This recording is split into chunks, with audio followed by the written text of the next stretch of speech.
Hello everyone. As all of us know, 2024 has ended and 2025 has started. Last year, I made a video on the important historical dates of the year in which I covered events from world history. In today's video, I will be covering events from Indian history. So let's get started. Purn Swaraj, 26 January 1930 and Republic Day, 26 January 1950. We all know that 26 January is Republic Day. On this day in 1950, the Indian Constitution was implemented. But do you know why 26 January was chosen for this important occasion? During the freedom struggle, the British offered India the status of dominion, in which India could handle its internal affairs, but Britain would handle other things like foreign policy. However, the Indian people weren't satisfied with it. So, the Indian National Congress passed a resolution called Purn Swaraj, which means complete independence, on 26 January 1930 in the Lahore session. This declaration changed the course of the Indian freedom struggle and gave it a new direction to ask for complete independence. Hence, after independence, 26 January was chosen as Republic Day. Battle of Singar, 4 February 1670. Let's go back to the 17th century. It was a period of struggle between the Mughals and the Marathas to reach a mutual agreement. Shivaji, the Maratha ruler, went to meet Mughal Emperor Aurangzeb in Agra, but Aurangzeb captured Shivaji and put him under house arrest. Although Shivaji escaped after some time, he had lost many territories, including Singar. Shivaji planned to recapture his lost forts. Singar was a strong and strategically important fort. On the night of 4th February 1670, Shivaji's general Tanaji Malusare scaled the wall of the fort by rope ladder secretly and launched a surprise attack on Mughal forces. Marathas won this war and Singar became their stronghold. It was a major victory for Shivaji and the beginning of the end of the Mughal Empire. Dandi Yatra, 12 March 1930. The British had a salt monopoly that forbade Indians from making or selling salt and instead forced them to buy salt from the British government at very high prices. In response, Gandhi began the civil disobedience movement to break this law on 12th March by starting a march from his Sabarmati ashram to Dandi on the coast of the Arabian Sea. After reaching Dandi beach on 6th April 1930, he made salt and broke the Salt Act. This was a remarkable moment that encouraged people to disobey the oppressive policies of the British government fearlessly. Jallianwala Bagh Massacre, 13 April 1919. You must have heard about the Jallianwala Bagh Massacre, which took place on 13th April 1919. In March 1919, the British passed the Rowlatt Act, which allowed them to arrest freedom fighters without any trial. The Indian National Congress launched protests in April 1919 in response to the act. On 13th April 1919, on the day of Baisakhi, people gathered and peacefully protested against the Rowlatt Act in the Jallianwala Bagh Garden in Amritsar. Under orders of Brigadier General Reginald Dyer, soldiers began firing at the unarmed crowd. They blocked all the exits and kept on firing till their ammunition was exhausted.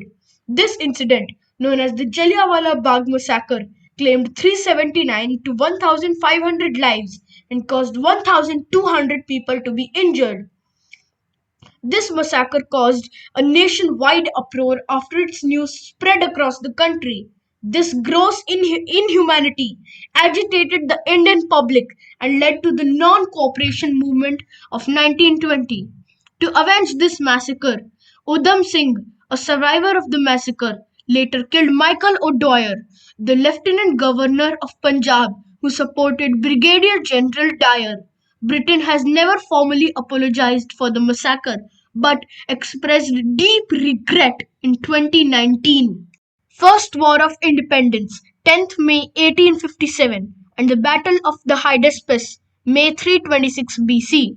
We all know about the mutiny by Indian soldiers of the British Army in May 1857, marking the First War of Independence. However, there is another important event that occurred in May 326 BC and shaped the course of Indian history. You must be knowing about the Macedonian king Alexander the Great, who conquered most of Europe and Central Asia. After conquering the Persian Empire, Alexander's forces marched eastwards and reached the boundary of the Indian subcontinent. There, he was resisted by Porus, the king of the Paurava kingdom near the river Jhelum, which was named Hydaspes by the Greeks. This battle was known as the Battle of the Hydaspes.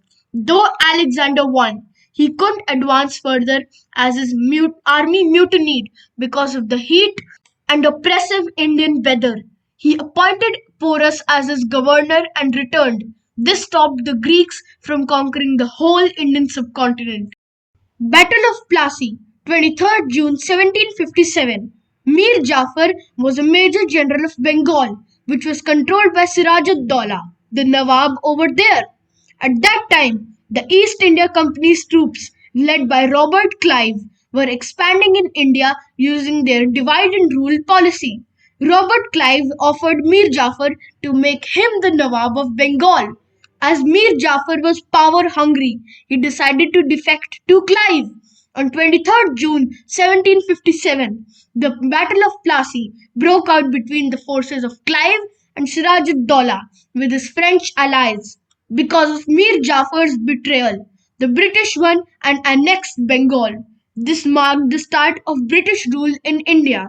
Bengal was a very wealthy and prosperous province, and the British used this as a resource to increase their military might and expansion. Hindu Widows Remarriage Act, 16 July 1856. Earlier, there was no provision of remarriage for widows in Hindu society. The widows were forced to spend a life of austerity and helplessness. They were dependent on their in-laws to meet even their basic needs. The social reformer Ishwar Chandra Vidyasagar was against this practice. He advocated for abolishing this practice and allowing widows to remarry, despite large protests by orthodox religious leaders.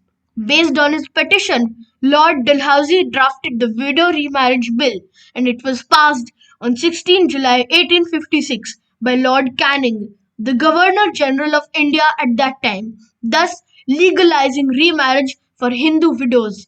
It was the first major social reform of Indian society during the Indian Renaissance. Indian independence, 15th August 1947, and Quit India movement, 8th August 1942. On 15th August 1947, India gained independence, which weakened the British Empire as it lost its major source of economy and manpower. But there is an important event that cleared the path of India's independence. On 8th August 1942, during World War II, Mahatma Gandhi launched the Quit India movement under the slogan Do or Die. It was marked by mass protests against the British to withdraw from the country. This caused the British to realize that India couldn't be ruled without its people's support, and thereafter they had to initiate considerations for transfer of power to India. Aditya L1 mission, 2nd September 2023. On 2nd September 2023, India's space agency ISRO launched Aditya L1, India's first solar mission into space. It is supported by the European Space Agency, and it will study the sun's atmosphere, solar magnetic storms, and their impact on Earth's environment from Lagrange point 1 or L1. With this achievement, India entered into the group of elite space research countries. Bengal Partition, 16th October 1905. As Bengal was the epicenter of the freedom struggle, the British decided to create divisions based on religion between the Indians to curb the nationalist movements. And so, on 16th October 1905, Bengal was partitioned into the Muslim majority East Bengal and Hindu majority West Bengal. there were nationwide protests against the partition. As that day also coincided with Raksha Bandhan, nationalist leaders walked into the Federation Hall and tied Rakhi to the Muslims to symbolize an interreligious bond with them. The partition of Bengal united all Indians from different cultures and religions and further intensified the freedom struggle. India goes to the British Crown 1 November 1858. After the First War of Independence in 1857, the British Parliament decided to govern India directly, and so they passed an act called the Government of India Act 1858, which transferred the control of India from the East India Company to the British Crown. With this, India came under direct British rule, and the East India Company was left powerless. Goa Liberation, 19 December 1961. Many of us think that India was free from European rule in 1947. However, that is wrong, as even after the British left, Goa was still being ruled by the Portuguese Empire. People were fighting against their Portuguese rulers in Goa since 1946. Finally, on 19 December 1961, a military operation to drive the Portuguese out of Goa was launched. It was named Operation Vijay and it was successful in ending the Portuguese rule. Since then, Goa celebrates its Independence Day on 19 December every year. Soon after Goa's independence, the French were also forced to leave Pondicherry in 1962. This marked the end of European colonialism in India. Thanks for watching. I hope you found the video to be interesting and informative. To know more about the topics mentioned in this video, you can visit Wikipedia and the Divine India or watch movies like Manikarnika and Mangal Pandey. You can even read books like The Last Mughal by William Dalrymple and India's Struggle for Independence by Bipin Chandra. We will meet in the next video. Till then, bye bye, and I wish you a very happy new year.